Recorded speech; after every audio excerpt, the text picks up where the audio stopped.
तो दोस्तों आज हम डिस्कस करेंगे अपना नेक्स्ट पार्ट यानी पार्ट 2।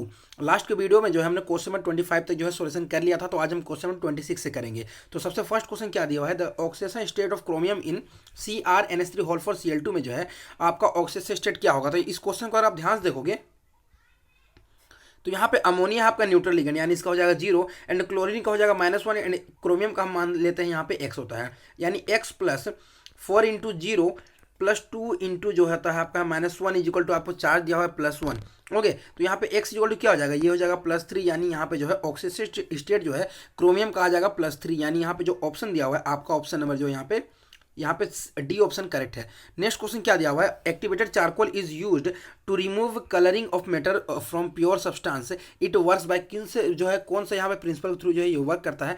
तो आपने जो है बहुत ज़्यादा एड्स वगैरह देखे होंगे activated charcoal. Okay, activated charcoal का आपने ऐड देखा होगा जिसमें जो है कुछ फेयरनेस क्रीम वगैरह का जो है एग्जाम्पल्स वगैरह वहाँ पे दिया जाता है। तो वहाँ पे क्या होता है, जो चारकोल होता है इस तरीके से ना, इसका सरफेस पे जो भी होता है डर्ट्स होते हैं ना वो आपस में आके चिपक जाते हैं, एंड जो भी पॉल्यूशंस होते हैं आपस में चिपक जाते हैं। तो वहाँ पे मेनली क्या फेनोमेना होता है, वहाँ पे एडजॉर्प्शन का फेनोमेना होता है। एंड इसी केस में जो यहाँ पे कलरिंग वाला जो केस होता है यहाँ पे ना, तो ये भी आपका एडजॉर्प्शन का ही फेनोमेना होता है, यानी यहाँ पे जो आपका करेक्ट आंसर हो जाएगा आपका ऑप्शन नंबर बी हो जाएगा, बिकॉज यहाँ पे भी जो है एडजॉर्प्शन का ही फिनोमेना होता है। नेक्स्ट क्वेश्चन क्या दिया हुआ है, what which type of colloid is dissociation of S8, यानी एसिड जो है कुछ टाइप का कोलाइड होता है, ये आपका मल्टी मोलिकुलर कोलाइड होता है। क्या होता है, मल्टी मोलिकुलर कोलाइड होता है। ओके, नेक्स्ट क्वेश्चन क्या दिया हुआ है, for the given structure COCl2EnNH3 whole 2 दिया हुआ है plus the number of geometrical isomers, optical isomers and total number of isomers जो है आप यहाँ पे इसे जो है स्ट्रक्चर अलग अलग ड्रॉ करके चेक कर लेना। ओके, मैं आपको डायरेक्टली आंसर बता रहा हूँ, इसमें जो टोटल नंबर जो है आपको ज्योमेट्रिकल और आइसोमर्स आएंगे वो 2 आएंगे।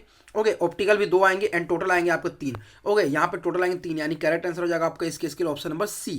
अब नेक्स्ट क्वेश्चन क्या दिया हुआ है, कोवेलेंट मॉलिक्यूल आपको दिया हुआ है। ओके, AB3 जिसका पायरामिडल स्ट्रक्चर, यानी ये ए हो गया, ये बी हो गया, ये बी हो गया, ये बी हो गया। अब इसे बोला कि इसका पैरामिडल स्ट्रक्चर है। ओके, पैरामिडल किसका होता है, ये अमोनिया के टाइप का है।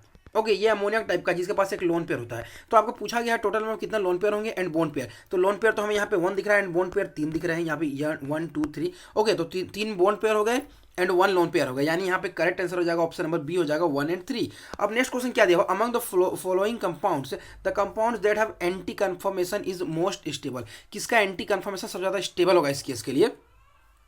तो देखो यहाँ पे क्या होता है, इसको समझने के लिए मैं आपको बहुत इजी वे में समझाता हूँ। अगर आपने इस तरीके से कन्फर्मेशन बनाया होगा, ये OH का, ओके, एंड यहाँ पे ये H एंड यहाँ पे ये H एंड यहाँ पे H, यहाँ पे OH एंड यहाँ पे H, तो ये कन्फर्मेशन जो है यहाँ पे जो है आपका जो भी डायल का जो कन्फर्मेशन है ये आपका सबसे ज़्यादा स्टेबल होता है। यहाँ पे जो है आपका हाइड्रोजन बॉन्डिंग होता है।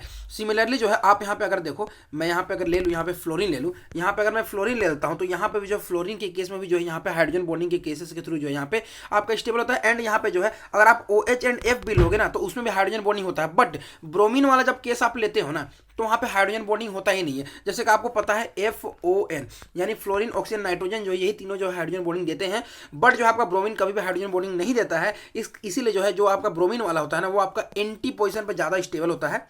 ओके, ऐसा इसीलिए अगर आप देखोगे यहाँ पे एंटी पोजीशन में इस तरीके से जो होता है आपका ये ब्रोमीन हो गया। ओके, एंड यहाँ पे जो है आपका हाइड्रोजन हाइड्रोजन एंड यहाँ पे जो है आपका हाइड्रोजन एंड यहाँ पे ब्रोमीन। तो यहाँ पे जो है इंट्रेक्शन होता है ना या पाई स्टार का, वो पाई स्टार का बेटर इंट्रेक्शन होता है आपका एंटी पोजीशन में, इसीलिए ये आपका स्टेबल होता है, यानी इसका आंसर हो जाएगा आपका ऑप्शन नंबर डी हो जाएगा। एंड नेक्स्ट क्वेश्चन क्या दिया हुआ है, in which of the following octahedral complexes जो है जिसका एटॉमिक नंबर 27 है, जिसका जो डेल्टा नोट है सबसे ज़्यादा हाईएस्ट किसका होता है, आपको जो है सीरीज याद होगी उसमें अगर आप देखो तो CN सबसे आगे आता है आपका। यहाँ पे चारों ऑप्शन देखो तो CN सबसे ज़्यादा आगे आता है, यानी ऑप्शन नंबर जो है इसका बी हो जाएगा करेक्ट आंसर। बहुत ईजी क्वेश्चन था। अब नेक्स्ट क्वेश्चन क्या दिया हुआ है, हाइड्रोक्सिल आयन कंसंट्रेशन। अब इस क्वेश्चन में अगर आप देखोगे ना, इस क्वेश्चन में आपको जो क्वेश्चन पूछा गया है इस क्वेश्चन के लिए, ओके, तो इसका आंसर इन्होंने जो है प्रोवाइड नहीं किया है एंड यहाँ पे जो मार्क्स 12 था, इसीलिए जो इस क्वेश्चन को हम नहीं करेंगे एंड मैं इसको नहीं कर रहा हूँ। नेक्स्ट क्वेश्चन क्या दिया हुआ है, the unit of rate constant for a zero order reaction. Zero order reaction के लिए क्या होता है, ये होता है आपका मोल पर लीटर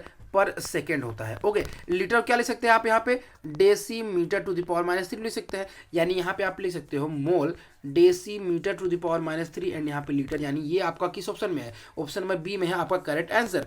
नेक्स्ट क्वेश्चन क्या दिया हुआ है, using the basic phase rule, okay phase rule equation use करना है and find out the following correct representation of degree of freedom of the system. Okay, तो किसमें सबसे ज्यादा यहाँ पे एक्यूरेट है, तो यहाँ पे मैं आपको डायरेक्टली बताता हूँ, ऑप्शन में जो डी में दिया हुआ है ना, यहाँ पे एफ इक्वल टू 1 है, तो यहाँ पे कंपोनेंट दिया हुआ फॉर वन कंपोनेंट सिस्टम यानी 1, एंड यहाँ पे फेज दिया हुआ है आपको, यहाँ पे 2 फेजेस दिए हुए यानी p इक्वल टू 2 दिए हुए, यानी f इक्वल टू आपका होता है c minus P plus 2। Okay, component 1 minus 2 plus 2, यानी यहाँ पे डिग्री ऑफ फ्रीडम जो आपका 1 आएगा, एंड एक ही केस में ऐसा आएगा जो कि ऑप्शन नंबर डी है, तो इसका करेक्ट आंसर हो जाएगा आपका ऑप्शन नंबर डी हो जाएगा। नेक्स्ट क्वेश्चन क्या दिया हुआ है, what is the unit of specific conductance के लिए जो यूनिट क्या होता है, तो देखो यहाँ पे आपका क्या होता है, यहाँ पे आपका होता है यहाँ पे कप्पा। ओके, जो स्पेसिफिक कंडक्टेंस है वो आपका कप्पा होता है इक्वल टू जी, एंड यहाँ पे जो है जी स्टार ये होता है आपका सेल कांस्टेंट है, एंड यहाँ पे जी का जो यूनिट होता है ना ये आपका 1/r होता है। ओके, ये आपका होता है 1/r यानी ये पर ओम होता है, एंड ये होता है आपका सेंटीमीटर इनवर्स, एंड पर ओम को आप क्या बोलोगे, Simon. Okay, Simon. Okay, and ये पर ओम को साइमन ही बोलते हैं, एंड ये होगा आपका सेंटीमीटर इनवर्स, यानी ये हो जाएगा आपको ऑप्शन नंबर जो है आपका सी हो जाएगा इसका करेक्ट आंसर। नेक्स्ट क्वेश्चन क्या दिया हुआ है, the addition of a catalyst during a chemical reaction alters which of the following quantities. जब आप एक रिएक्शन कर रहे हो एंड उसमें आप जो है कोई कैटलिस्ट ऐड कर देते हो तो वो क्या करता है, रिएक्शन को फास्ट और स्लो करता है। कैसे करता है, एक आपको अलग जो है पाथवे प्रोवाइड करके, यानी एक रिएक्शन इस तरीके से जो है आपको जा रही है, इतना ज़्यादा एक्टिवेशन एनर्जी है, एंड ये अलग पाथवे जो है आपको प्रोवाइड करके जो है इस एक्टिवेशन एनर्जी का जो है कम नहीं करती, बल्कि एक अलग पाथवे जो है आपको यहाँ पे प्रोवाइड करती है, यानी जो है एक्टिवेशन एनर्जी का जो पाथ है उसके अलावा जो है आपको यहाँ पे एक अलग अलग जो है पाथवे प्रोवाइड करती है, यानी यह जो है आपका ऑप्शन नंबर जो है बी है, यहाँ पे कैटलिस्ट जो है आपका एक्टिवेशन एनर्जी में जो है चेंजिंग करती है। नेक्स्ट क्वेश्चन क्या दिया हुआ है, a ligand can also be regarded as, जो लिगेंड होता है ना उसे आप एक लेविस बेस भी कह सकते हो। ओके, लिगेंड का जो होता है ये वर्क होता है वो आपका एक लेविस बेस की तरह भी होता है। ओके, नेक्स्ट क्वेश्चन क्या दिया हुआ है, देखो क्वेश्चन क्या दिया हुआ है, when a solute, okay when a solute is distributed between two immiscible liquids which of the following parameters the value of partition coefficient KD depends, यानी केडी जो होता है आपका किस पे डिपेंड करता है, तो ये आपका जो होता है आपका ये आपका टेम्परेचर पे डिपेंड करता है, ये बात आप याद रखना, जो केडी होता है ये आपका टेम्परेचर पे डिपेंड करता है। ओके, नेक्स्ट क्वेश्चन क्या दिया हुआ है, the equation that relate the change in the equilibrium constant के equilibrium of a chemical reaction to the change in temperature known as, यहाँ पे क्या बोला गया है, जो इक्वेशन जो होता है, ओके जो आपका इक्विलिब्रियम कांस्टेंट एंड यहाँ पे जो है इक्विलिब्रियम कांस्टेंट के equilibrium of a chemical reaction and change in temperature से जो आपको रिलेशन यहाँ पे प्रोवाइड करता है वो कौन सा रिएक्शन होता है, तो ये आपका कौन सा रिलेशन होता है, आपने एक इक्वेशन देखा होगा। ओके, एक इक्वेशन आपने देखा होगा लॉग, ओके लॉग या फिर एल एन ले लो। ओके, एल एन लेता हूँ, l n K2/K1 is equal to होता है आपका डेल्टा H/R इंटू होता है 1/T1 माइनस 1/T2 होता है। तो ये जो इक्वेशन होता है इसे बोलते हैं वेन थॉफ इक्वेशन। क्या कहते हैं, वेन थॉफ इक्वेशन, यानी इसका आंसर हो जाएगा आपका ऑप्शन नंबर डी, यही आपको यहाँ पे रिप्रेजेंट करता है। नेक्स्ट क्वेश्चन क्या दिया हुआ है, milk is a colloidal system of, क्या होता है मिल्क किसका कोलेडल सिस्टम है, मिल्क होता है आपका ये होता है आपका जिसमें जो है इस तरीके से मिल्क होता है, इस तरीके से व्हाइट कलर जो भी होता है,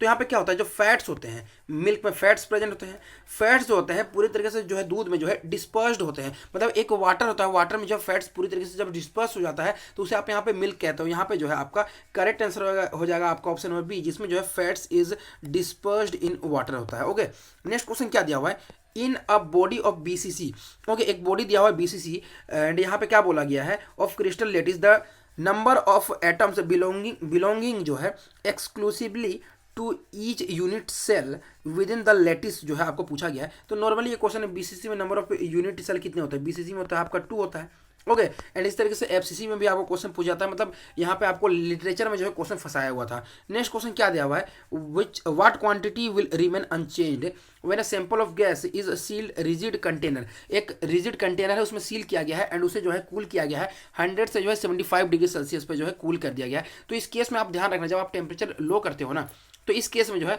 कभी भी मॉलिक्यूल का जो एवरेज एनर्जी होता है, ओके जो मॉलिक्यूल का जो एवरेज एनर्जी होता है वो कभी भी चेंज नहीं करता है। ओके, यहाँ पे जो ऑप्शन नंबर सी है average energy of the molecule जो है कभी भी चेंज नहीं करता है, ये बात को आप जो है यहाँ पे याद रखना। नेक्स्ट क्वेश्चन क्या दिया हुआ है, the total number of independent modes of vibration, यानी यहाँ पे एक नॉन लीनियर मॉलिक्यूल का जो आपको इंडिपेंडेंट मोड ऑफ वाइब्रेशन पूछा गया है। तो आपको पता है कि नॉन लीनियर मॉलिक्यूल के लिए क्या होता है, सबसे पहले लीनियर के लिए होता है 3n-5 एंड नॉन लीनियर के लिए होता है 3n - 6 होता है। तो यहाँ पे नॉन लीनियर के लिए क्या हो गया, ऑप्शन नंबर डी 3n - 6। बहुत ही क्वेश्चन था।